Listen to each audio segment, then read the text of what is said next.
নমস্কার বন্ধুরা, শুভ সকাল। আজকে একটা নতুন ব্লগ নিয়ে চলে এসেছি আপনাদের কাছে। চলুন দেখতে থাকুন। আজ এখান থেকে ভিডিওটা শুরু করছি।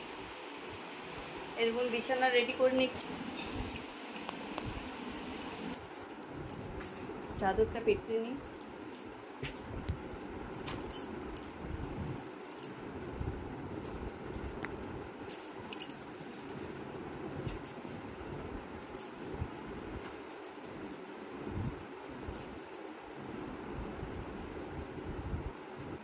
রান্না বান্না মোটামুটি কমপ্লিট হয়ে গেছে, আর একটা রান্না করলেই হয়ে যাবে।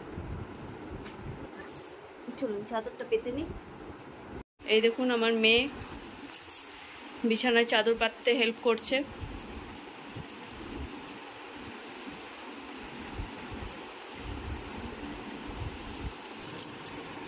এই দেখুন, বিছানা আমার রেডি হয়ে গেল।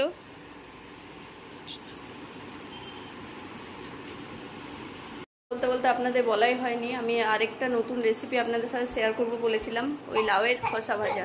চলুন আজকে সেই রেসিপিটা আপনাদের দেখাবো।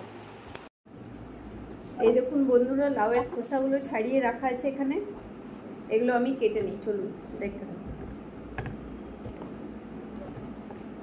এটা এইভাবে সোজা সোজা করে কাটবো, সরু সরু। এই দেখুন কাটাটা।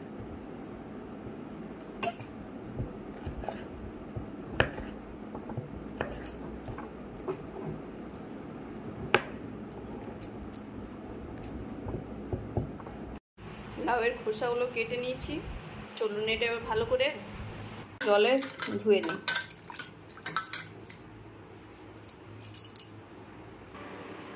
এটা ভালো করে আমি ধুয়ে নিয়েছি। এবার এখানে জল আছে, এর মধ্যে এটা দিয়ে দিচ্ছি। একটু সেদ্ধ হতে দেবো। এরপর সামান্য একটু লবণ দিয়ে দেবো, সামান্য একটু হলুদ দিয়ে দিচ্ছি। চলুন এটা সেদ্ধ হোক, তারপর দেখাচ্ছি বাকি প্রসেস। আমার এটা সিদ্ধ হয়ে গেছে। এবার আমি এটা নামিয়ে নেব। কড়াই বসিয়ে দিলাম। কড়াইয়ে অল্প তেল আছে, এই সামান্য তেল দিয়েই আমি বানাবো। আমি এটা জল থেকে ছেঁকে নিয়েছি।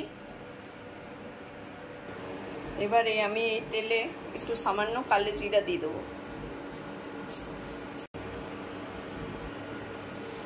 তারপর কেটে রাখা সামান্য পেঁয়াজ আর একটু রসুন এর মধ্যে দিয়ে দিচ্ছি।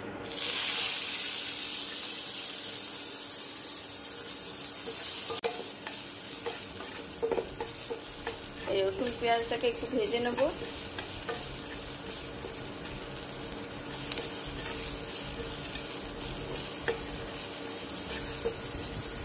এরপর এটাতে সামান্য একটু লবণ দিয়ে দেবো।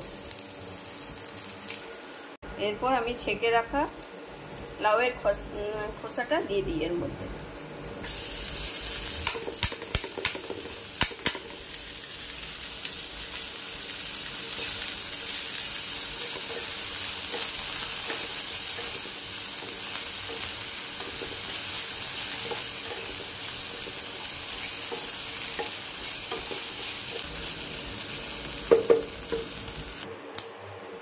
এই দেখুন, আমার লাউয়ের খোসা ভাজা রেডি। তাহলে আপনাদের পুরো প্রসেসটা কেমন লাগলো অবশ্যই জানাবেন, এবং ভিডিওটা শেয়ার করবেন, লাইক করবেন, ও যারা চ্যানেলে নতুন তারা সাবস্ক্রাইব করে পাশে থাকা বেল আইকনটি প্রেস করে দেবেন। আজকে ভিডিওটা এখানেই শেষ করলাম। টাটা বন্ধুরা।